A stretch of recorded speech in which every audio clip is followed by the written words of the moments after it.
The morning of the funeral was draped in a stillness that felt unnatural for such a small town. Even the trees that lined the cemetery road stood unmoving beneath a slate-colored sky, their branches heavy with quiet. Moisture clung to everything: the grass, the air, the solemn faces of the few who had come. The earth was still soft from the previous night's rain, giving off the scent of soil and sorrow. Three little girls stood side by side near the casket. They were dressed identically in black woolen coats and matching gray scarves wrapped tightly around their necks. Kira, the eldest by 4 minutes, stood with her hands clenched in her coat pockets, her gaze locked on the polished wood box that held the woman they'd called Mommy all their lives. Leah, the thoughtful observer, glanced from mourner to mourner, her dark eyes searching for something she couldn't name. Naomi, the dreamer, stared at the sky above the tree line, her fingers twisting the hem of her dress. No one dared raise their voice. Adults murmured condolences and placed gentle hands on the girls' heads, as if touching them might keep the tragedy from settling in. Words like, "She was a wonderful woman," and "She'll always be with you" floated around them, empty in their meaning, insubstantial against the weight of loss. A man stood at the edge of the cemetery, just beyond the crowd. The girls noticed him at once, though he said nothing and approached no one. He was tall and pale, wrapped in a long gray coat. His face was partially hidden beneath the brim of his hat, and he held himself like someone unsure if they were welcome. He arrived in a sleek black car with tinted windows and had remained still ever since, hands in his pockets. When the final prayers ended and the first shovels of soil were cast upon the casket, the man stepped forward. No one else seemed to notice. He walked to the grave, hesitated, then placed a single envelope atop the flowers resting on the casket. Without looking at anyone, he turned and disappeared behind the trees. Marina, the girl's aunt and now guardian, noticed him. Her eyes narrowed, lips pressed into a hard line. She stepped forward quickly, retrieved the envelope as if it might burn through the petals, and tucked it into her coat. The girls said nothing as they were led away. But Kira turned her head and glanced back toward the trees. Naomi clung to Marina's side, her thoughts still spinning with the image of the man in the gray coat. Leah watched in silence, storing each detail like a puzzle piece.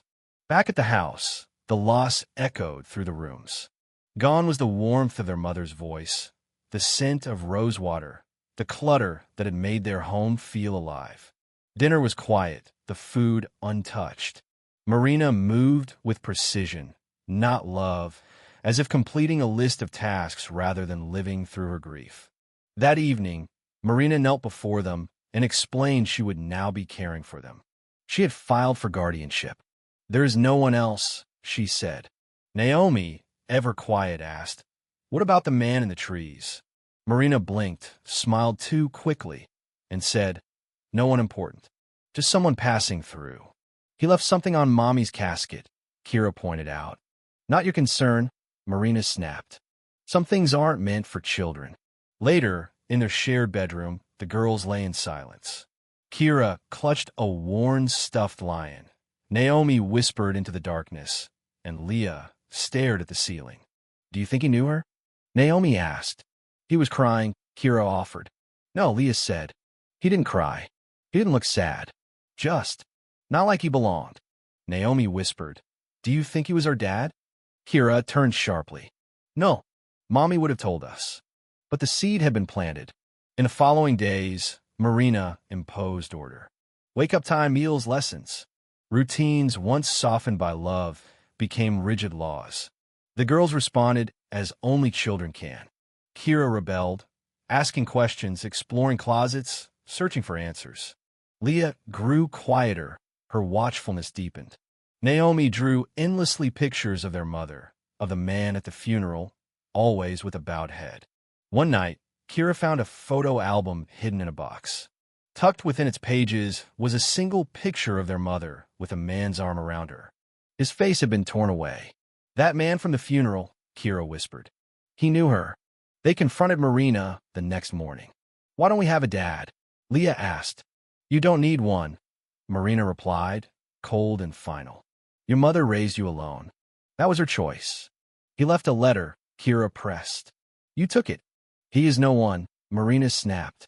Later that night, Kira, Leah, and Naomi wrote a letter.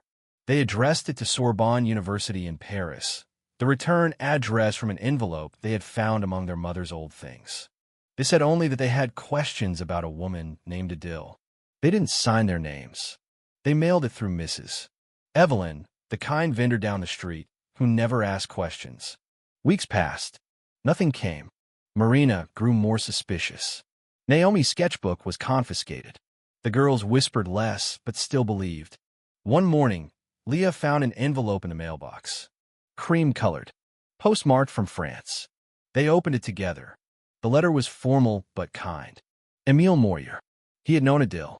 He no longer worked at the university, but now lived near Lyon. He remembered her with deep respect. He was willing to answer questions. They read it again and again. He didn't mention children, but he had answered. They wrote again.